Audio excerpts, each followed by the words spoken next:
Advisors to the US president are downplaying his threat to carry out war crimes in Iran. President Trump threatened to attack Iranian cultural sites on Twitter before declaring it again on Air Force One. For more on this, I spoke earlier with Doug Bandow, a senior fellow from the Cato Institute. Started by asking him about why the Democrats have been criticising that President Trump ordered the assassination of Soleimani, how he ordered that, rather than denouncing the fact the attack occurred at all. Well, there's very few people in Washington who have any interest in defending Iran or Soleimani, but there are real questions raised whether there is genuine intelligence of an imminent threat and the fact that he acted unilaterally without legal authorization. You know, these are issues that have characterized earlier actions by the president, so this is what the Democrats are focusing on. And President Trump has stood by his earlier tweet threatening to attack Iran. It includes the country's cultural sites as well. Is that a war crime, and why would Trump make such a threat? Is it a wise play? Well, to simply destroy cultural sites for the purpose of destroying cultural sites probably is a war crime.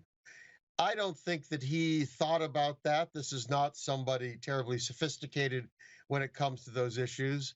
He blusters, he threatens. That's the way he operates. Added to that is that he has threatened to apply sanctions to Iraq if Iraq wants to push out U.S. forces, and he's even said he will keep the forces there until they pay for the base that the U.S. built. On the other hand, the Pentagon doesn't seem as enthused about this. So understanding what is real and what is just bluster is very hard with this president. And we've seen hundreds of thousands of Iranians on the streets mourning the death of a man who appears to be widely popular. I guess you never know who's, encouraged to get out there. But given the uproar, would you say Iran is bound to retaliate, and perhaps violently? I think it's going to retaliate. The question is, what will it do? It has emphasized it's going to only target military sites in some fashion or another. And politically, they are already winning. If we see the vote in the Iraqi parliament, the interest of Iraqis of getting U.S. troops out, that's certainly to Iran's advantage. I would assume that Iran will be fairly careful in what it does and that it will be proportional, and it may not be in any hurry. It wants to take the U.S. unawares, but I think it will act. You can't kill a top government leader like this, and he was not an operational terrorist. He was a government decision maker. To take out somebody like that, they really do have to retaliate. So, Doug, what exactly could Iran do? Well, one could imagine certainly missile attacks on bases. Perhaps they could turn out civilian crowds to go after Americans, especially in Iraq. They have proxy forces across the country. The U.S. still has forces, for example, in Syria. One could imagine perhaps trying to attack them. Whether it be Hezbollah, whether it be Syrian and other forces could be involved in that. I assume they would go after bases. Even Pompeo has said there were no threats to the American homeland. It was a question of American forces overseas. There are a lot of them, perhaps ships, perhaps in the Gulf, perhaps attack on the Saudis or something.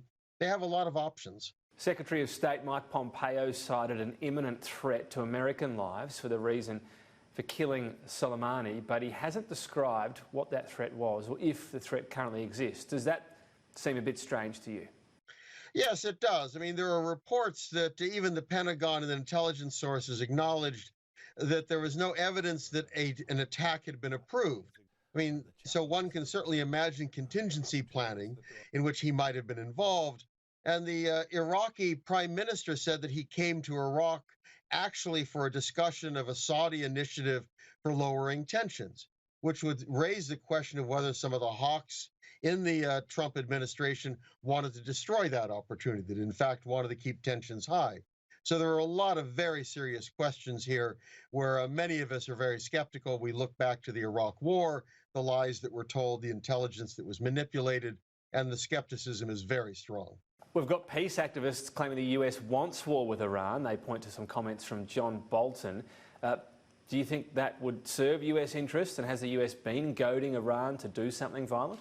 Well, I think the problem here is, what does it mean to say, does the U.S. want a war? I don't think the American people want a war. I don't think that most policy people in Washington want a war. And I really don't think the president does. However, there are people around him. I think Pompeo may be one. Certainly Bolton was one. Bolton has written on this. There are some very avid think tank people, neoconservatives, many people who actually promoted war against Iraq, even then were promoting war against Iran. And they tend to be influential. They tend to dominate opinion pages. They hold senior positions. And unfortunately, they have influence within the White House, State Department, and Pentagon. So I think there are some people who are pushing for war, and it's very dangerous because they are influential. It's not what the American people want. It's certainly not in America's interest or the interest of the Middle East. Doug Bandow, appreciate your time today. Thank you. Sure thing.